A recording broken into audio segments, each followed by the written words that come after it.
So I want to present my research work.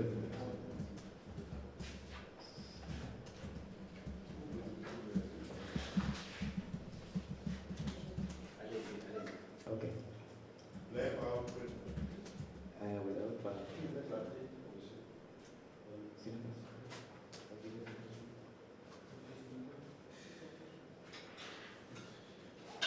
N'oubliez pas que c'est en direct, tout est en direct. Je vous en prie. Donc, allez-y. Même ça PowerPoint, vous pouvez présenter. Vous n'êtes pas collé à PowerPoint. Allez-y. Okay. The topic of my presentation is promoting intercultural competence in the English as a foreign language classroom, challenges and the new perspective. Without any further delay, the outline is okay.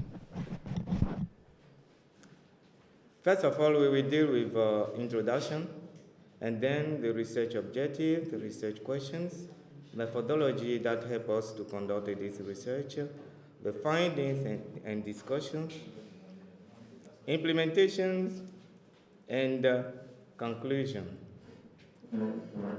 The introduction of this presentation is intercultural competence is generally defined as the ability to build effective communication with people from different groups by negotiating appropriate behavior to respect cultural differences. The ability to interact and connect with different cultures is not just a valuable skill but a necessity in today's globalized world. That is the word of Dierdorf 2006. This reality has increased the importance of promoting intercultural competence in education, especially within English as a foreign language classrooms. The English language is increasingly recognized as a global language, serving as a common means of communication between people from different linguistic and cultural backgrounds. The present study is investigating the promotion of intercultural competence in English as a foreign language classroom in Benin. The survey focused on exploring the role of EFL teachers in fostering intercultural competence on the one hand, and examine the challenges related to the promotion of intercultural competence. And finally, identify new perspectives to enhance intercultural competence. This study is centered on three research questions, which are: what are EFL teachers' role in promoting intercultural competence in the language classroom? What are the main challenges related to the promotion of intercultural competence in the EFL classroom? And finally, what new perspectives or innovative approaches can be used to foster intercultural competence in the EFL classroom? Following the nature of the study, a qualitative research method was employed to gather useful and reliable data. Documentary research and focus group discussion were used from a sample of 50 documents and 12 EFL teachers, respectively. After the thematic analysis, this study revealed that while there is a recognition of the importance of intercultural competence in EFL education, many EFL teachers in Benin are not fully aware of their roles in fostering this competence among students. Nevertheless, in an area of cross-cultural interactions, the integration of intercultural competence in EFL teaching is said to be important in helping students prepare and connect with the globalized world. Although the study's findings indicate that teachers do not prioritize intercultural competence in their teaching practices. From the documentary research, it is clear that one of the primary roles of EFL teachers is to act as a facilitator of cultural awareness. In the context of Benin, where the majority of EFL teachers are French speakers, the challenge then lies in bridging the gap between the local culture and the cultures associated with the English language.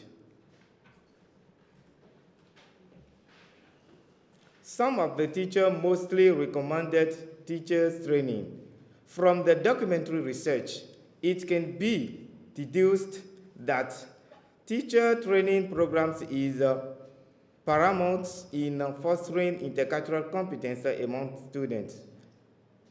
Professional development and training programs that offer hands-on experience and practical examples are crucial for equipping teachers with the skills needed to incorporate intercultural competence into their teaching.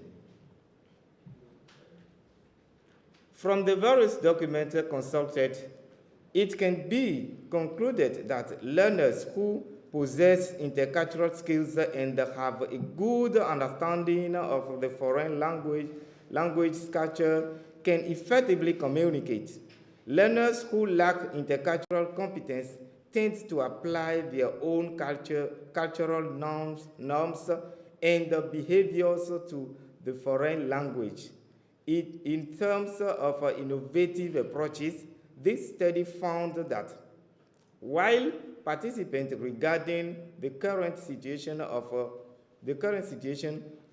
the context of this study, it might be difficult for teachers to find materials to implement this approach. However, with the use of authentic materials, teachers can be able to teach the intercultural approach through contents of recommended textbook.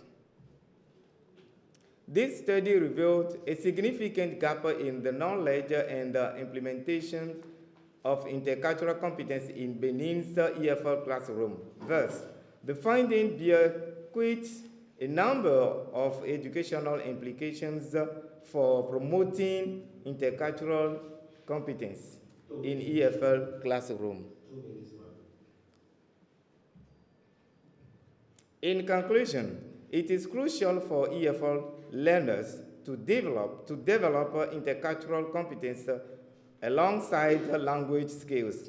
Further research could explore new perspectives for overcoming the challenges related to implementing the intercultural approach and assess the effectiveness of proposed solutions in improving intercultural competence among EFL learners in Benin.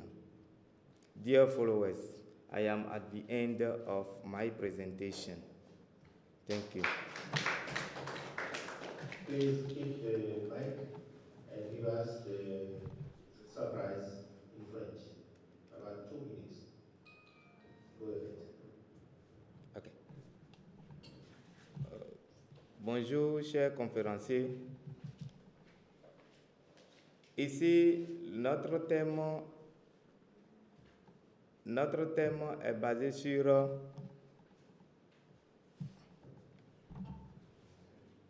promouvoir la compétence interculturelle dans la classe d'anglais, langue étrangère, défis et nouvelles perspectives.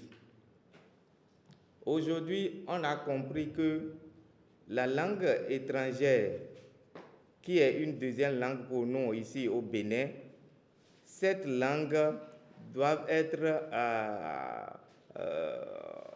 enseigner aux apprenants à travers des cultures, des compétences de culture. Parce que si vous voulez apprendre une langue, vous devez vous adapter aux cultures de la langue. Sans connaître les cultures de la langue, on ne peut pas bien acquérir la langue dans sa forme réelle.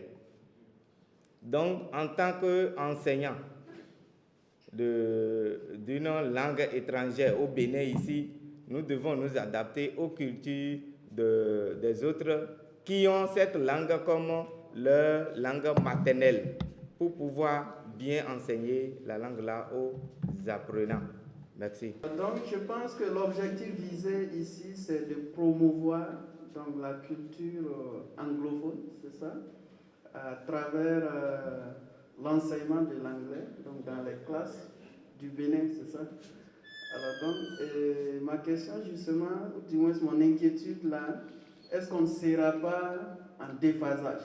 Parce que hier, on a discuté un peu sur une communication similaire, donc dans la didactique de l'anglais, où au finish, donc ceux qui ont proposé cette communication dans leur discussion ont relevé le fait que les textes qu'on utilise pour les études dans les classes d'anglais, et très souvent ce sont des textes venant d'ailleurs qui font la promotion des cultures étrangères, et si bien que quand on dispense ces savoirs-là donc aux apprenants, lorsqu'ils prennent les textes, c'est vrai qu'ils comprennent la langue, mais en réalité les notions abordées, les termes discutés sont tellement lointains. Et si bien qu'aujourd'hui, je pense que le ministère, chez vous, les encadreurs pédagogiques et tout, donc font la promotion de la contextualisation, n'est-ce pas, des textes, c'est-à-dire que ceux qui enseignent doivent de plus en plus donc, produire des textes, n'est-ce pas, en rapport avec les réalités socio-culturelles. Donc, de sorte que les apprenants, en se basant donc sur des textes écrits par des auteurs africains, et notamment béninois, surtout leurs propres enseignants, qui relatent les réalités socio-culturelles. En même temps qu'ils apprennent la langue, ils se performent dans la langue, et donc ils sont en phase avec leur réalité. Et ils apprennent mieux, ils apprennent vite, au lieu d'apprendre des notions venant d'ailleurs, de la culture venant d'ailleurs, et étant donné qu'ils sont ici et qu'ils n'ont pas été là-bas, donc ils sont en déphasage, ils ont des difficultés pour comprendre et de maîtriser, d'assimiler les connaissances des textes. Voilà, donc c'était mon inquiétude. Je ne sais pas si vous pouvez réagir par rapport à ça. Merci. Question? Oui, vous avez raison.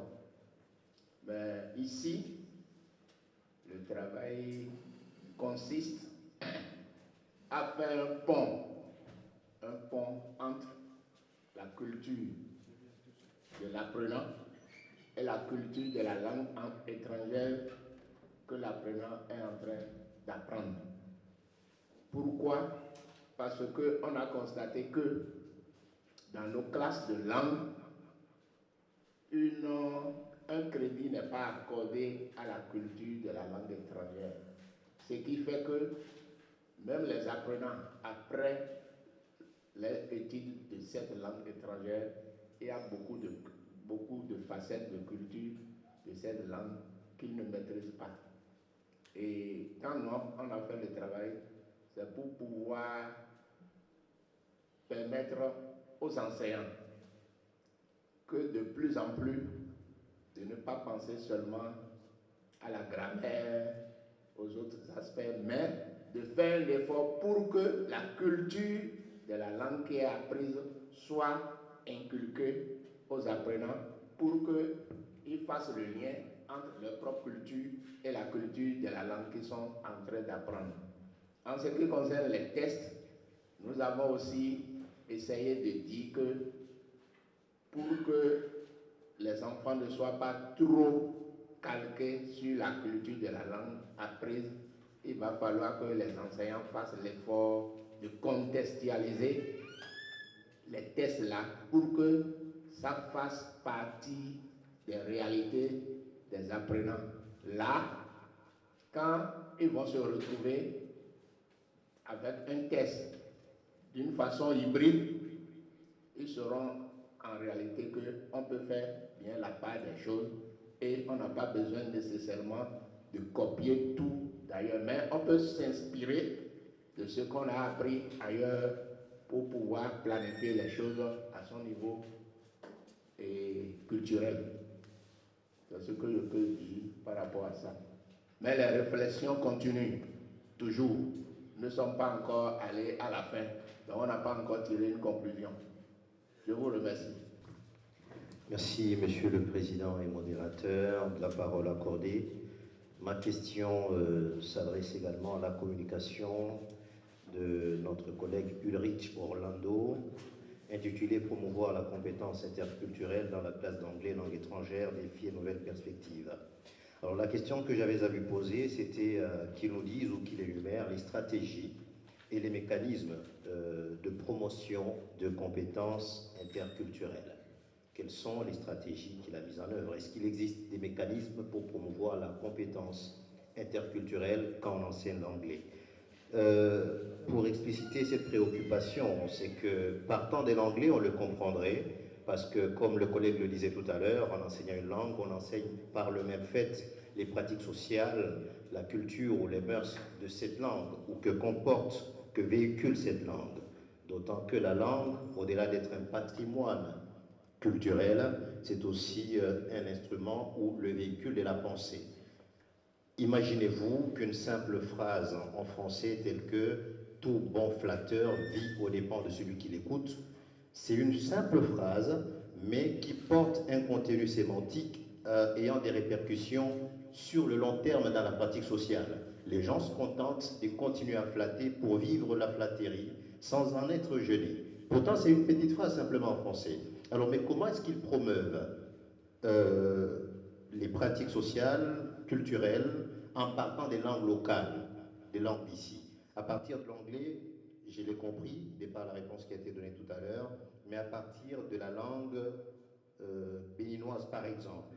Donc, j'ai osé parler du débat du primat de la pensée sur la langue ou de la pensée sur la langue, qu'est-ce qui vient avant, parce que c'est la langue qui enveloppe aussi la pensée qui comporte les pratiques sociales ou culturelles. Merci. Oui, vous voyez, c'est un travail qui doit être préparé. Et l'enseignant, dans son objectif d'enseigner la langue ou bien d'enseigner la culture à travers la langue, doit savoir les outils nécessaires, les outils motivationnels nécessaires qu'il faut pour pouvoir accrocher les enseigner. Donc, par rapport à ça, tout dépend de l'objectif d'enseignement poursuivi.